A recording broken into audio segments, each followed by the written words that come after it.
The chart below shows the length of Martin's jumps. His first jump, he jumped 8 feet. Second jump, he jumped 9.5. His third, 11. And his fourth, 12.5. We're supposed to write a function to represent this arithmetic sequence. And the way we're going to do that is we are going to take this formula here, this equation, a sub n is equal to a sub 1 plus the difference of n and 1 times d, and we're going to use that to write a function. Okay. So what do we need in order to write the function? We need a sub 1 and we need d, right? N could be our variable that we use to describe or to figure out and calculate the nth sequence or the nth term in the sequence.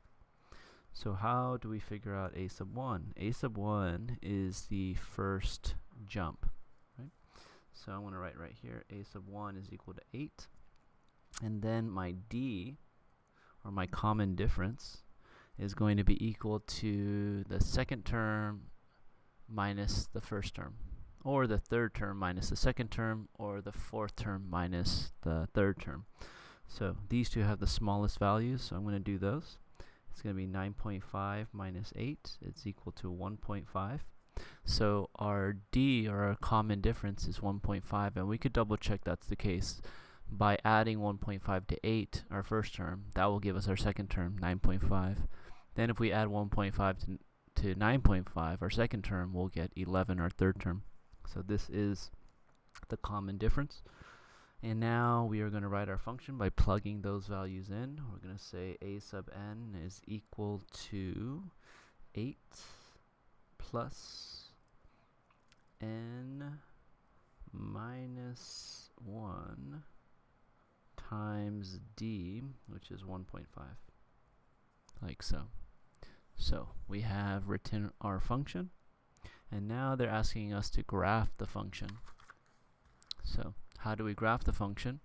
Well, our x-axis is going to be the jump number, and our y-axis is going to be the length. Right? So here's our y, and here's our x. And so when x is 1, right, this is the first jump, our length is 8. So we are here. And then when our jump is number 2, our length is 9.5, so it's going to be right there.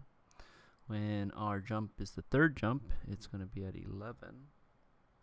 And then our fourth jump, it's going to be 11.5. Oh, I'm sorry, 12.5.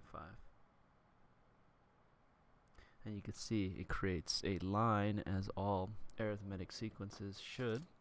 So we'll get our straight edge, and we can draw our line.